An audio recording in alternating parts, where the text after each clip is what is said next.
વિસ્મય વાર્તા પઠનને આંગણે દર્શકો અને પ્રેક્ષકોનું હાર્દિક અભિવાદન છે, સ્વાગત છે. આજે સાવે સાવ નવોદિત કહી શકાય, જે હજી આમ પાપા પગલી માંડે છે એવા લેખકની વાર્તા લઈને ઉપસ્થિત થયો છું. દેવાંશી દેસાઈ નાની બાળા છે, માત્ર 12મું ધોરણ પાસ છે. પછી એના સંગીતમાં વિશારદ કર્યું છે અને ગ્રેજ્યુએશન કર્યું છે, અને હવે શાસ્ત્રીય સંગીતમાં વિશારદ કરવા જઈ રહ્યા છે. પણ વિસ્મય વાર્તા પઠન વાંચવાને કારણે અને સાંભળવાને કારણે એમને ગુજરાતી ભાષાની વાર્તા લખવાની પ્રેરણા મળી, અને એક બે વાર્તા એને લખી, પણ જે આપણે બહુ પસંદ ન પડી એટલે નથી લીધી. તે પછી આ સરસ મજાની વાર્તા એમને લખી અને આપણે વિસ્મયના આંગણે આપની સમક્ષ રજૂ કરું છું. વિસ્મય ફોરમ એ હંમેશા નવોદિતોને પ્રોત્સાહનરૂપ પ્રેરણા આપતું ફોરમ છે, અને ખાસ કરીને એના એડમિનશ્રીઓ સર્વ અને દર્શકો અને પ્રેક્ષકો એ ખૂબ જ પ્રશંસાને પાત્ર છે, એમ ચોક્કસ કહી શકાય. તો આ નવોદિત લેખકની એક નવી નક્કોર વાર્તા લઈને ઉપસ્થિત થયો છું. સાદર પસ્તાવો. બહાર ઝરમર ઝરમર વરસાદ પડી રહ્યો હતો. સવારના 8 વાગી ગયા હતા, પણ આજે રવિવાર હતો એટલે પિતૃકૃપા બંગલામાં મોહિત અને એની પત્ની શીલા એ આમ મોકળાશમાં હતા. જાણે આખા અઠવાડિયાનો થાક આમ ખંખેરતા હોય ને, એમ હજી પથારીમાં આમ તેમ થઈ રહ્યા હતા. અને અચાનક ડોરબેલ વાગી. આમ ઊંઘરેટી આંખું સાથે આમ શીલા ઊભી થઈ. અરે યાર, અત્યારે સવારમાં કોણ આવ્યું હશે? એને જઈને દરવાજો ખોલ્યો તો સામેના સાસુ સસરા ઊભા હતા.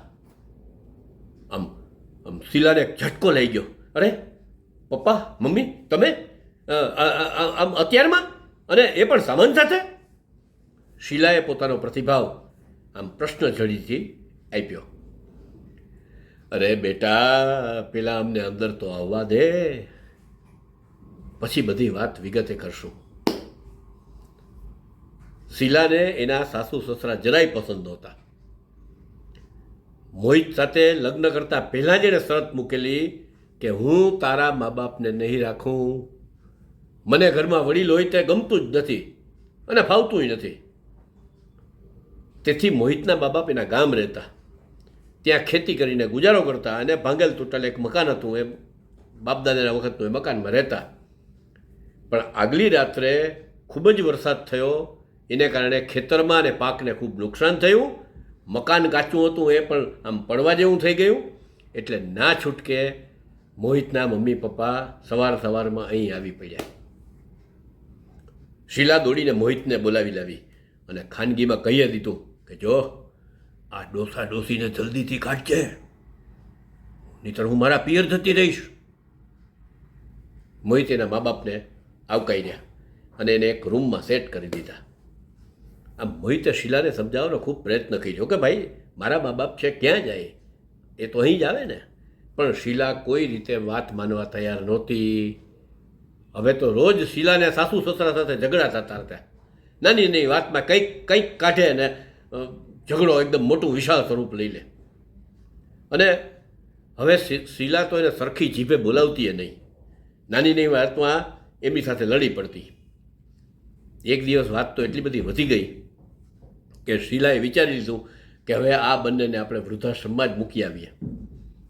પણ એણે મોહિતથી છાનું રાખ્યું અને આમ બધી તપાસ કરાવી, અને એક દી મા બાપને એમ કે ચાલો આજે હું તમને મંદિરે દર્શન કરવા લઈ જાઉં, એમ કરીને રિક્ષામાં બેસાડીને સીધી વૃદ્ધાશ્રમમાં બેસાડી આવી, અને વળતી રિક્ષાએ પોતે પાછી આવતી રહી. એના મા બાપ તો એકદમ આમ ચૂપચાપ થઈ ગયા. શીલા તો ઘેર આવીને જાણે કાંઈ બન્યું જ નથી, જંગ જીત્યો ને મારો કાણ્યો એમ કરીને મંડી રહેવા. ત્યાં મા બાપ ખૂબ જ હેરાન થવા લાગ્યા. વારંવાર ફોન કર્યો પણ શીલાએ ફોન ઉપાડ્યો નહીં. પછી એને મોહિતને વાત કરી, અને મોહિતને જાણ થઈ એટલે મોહિત એને પાછો ઘેર લઈ આવ્યો. શીલા તો આમ એ લોકોને ફરી જોઈને પાછી ભડકી, અને હવે સીધી હવે તો એ ઝઘડવાના મૂડમાં જ આવી ગઈ. આ બધું શું છે મોહિત? મેં તમને કીધું છે કે હું આ ડોસા ડોસીને ઘરમાં નહીં રાખું, મારે નહીં જોઈએ. આટલું બોલીને પગ પછાડથી શીલા પોતાના રૂમમાં ચાલી ગઈ. મોહિતે એને શાંત પાડી. શીલા, આજે હું તને એક વાત કરવા જઈ રહ્યો છું, એ ધ્યાનથી સાંભળ. લગ્ન પહેલાં તને ખૂબ જ મોટી બીમારી હતી, યાદ છે? તારી એક કિડની ખરાબ થઈ ગઈ હતી.